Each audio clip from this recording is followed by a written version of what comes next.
যারা বিদেশে আছে বোনরা বিয়ে দিয়ে শুধু বিদেশে যায় হাউসওয়াইফ না, আপনারা এটা মনে রাখবেন আমরা বিদেশে অনেক কিছু করতেছি, অনেক বড় বড় কিছু করতেছি, যেটা আমরা দেশে আইসা যখন আপনাদেরকে দেখি এয়ারপোর্ট থেকে বাসা পর্যন্ত যখন আমি দেখি আমার মানুষগুলা আমরা মানুষের জন্য কি করে ওয়ার্ল্ড ওয়াইজ অনেক কিছু করে, অনেক অর্গানাইজেশনের সাথে আমরা মিটিংয়ে যাই, কথা বলি, কাজ করি, কিন্তু যখন আমার দেশে আইসা দেখি আমার ভাইরা ঠিক নাই, তখন অনেক কষ্ট লাগে। আমি মনে করব যে আপনারা ইউটিউবে আমরা বিদেশে দেখে ওই যে ইসলামী ব্যাংকের একটা জিনিস দেখলাম যে ইসলামিক ব্যাংক আমরা যেটা শুনতেছি, আমি কিন্তু অস্ট্রিয়াতে থাকি, ইসলামী ব্যাংকটা এরকম হয়েছে সেরকম হয়েছে অনেক কিছুই হয়েছে, কিন্তু এখন তো দিব্যি ঠিকই আছে। ভুল তথ্য দিয়েন না, দেশের বিদেশে আমরা কিন্তু ওই রিপোর্টটাই আপনাদের রিপোর্টটা মনে করেন ওয়ার্ল্ডের প্রত্যেকটা মানুষটা দেখে, মনে করেন আমাদের সেক্টরে যারা আছে এসে বলবে আজকে বাংলাদেশের এই নিউজটা দেখছি ম্যাডাম আপনার কী অবস্থা, আপনার দেশের মানুষের কী অবস্থা, সিলেটের কী অবস্থা,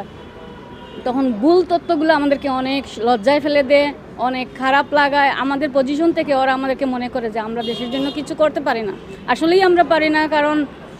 আমরা দেশে অনেক কিছুর সাথে আমরা অ্যাডজাস্ট হইতে পারি না, কারণ আমাদের কাছে কোনো কমিউনিকেশনের কোনো ফিল্ড থাকে না, আমাদের কাছে কোনো এরকম কোনো অ্যাপস নাই যেখানে আমরা জানাইতে পারি যে এই জায়গাটা একটা ভুল তথ্য আমরা দেখতেছি বিদেশ থেকে, এটা আপনারা দেখেন। তা তোমাদের কাছে বা আপনাদের কাছে আমার সবচেয়ে বেশি অনুরোধ থাকবো, নতুন যারা এই ছোটো ছোটো ভিডিওগুলো কইরা আপলোড করেন, নিজের পরিচয়টা আপনারা কিন্তু চ্যানেলে পরিচয় না, অনেক সময় আছে অনেকের শুধু মুখটা দেখে, এই বাইটার মুখটা যখন আমি দেখবো আরেকজনকে বলবো যে এই বাইট যদি রিপোর্ট করে, রিপোর্টটা সত্যতা আছে, রিপোর্টটা করবেন সত্যতা রাইখা। ময়লা উঠান অসুবিধা নাই, এই সিটি কর্পোরেশনের ময়লা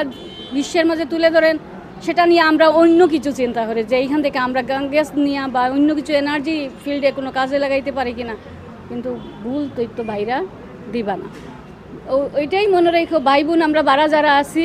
তোমাদের রিপোর্টের উপরে আমাদের মানসম্মান। আমার পরিচয়টা হলো, আমি কিন্তু ফ্যামিলি মেম্বার, যিনি অ্যাওয়ার্ডটা পাইছেন উনি রিসার্চে আছেন জার্মানিতে, আমার ছোটো ভাই। তারপরে আরেকটা পরিচয় হলো আমার স্টুডেন্ট, সেটা আমার ওয়ানের স্টুডেন্ট,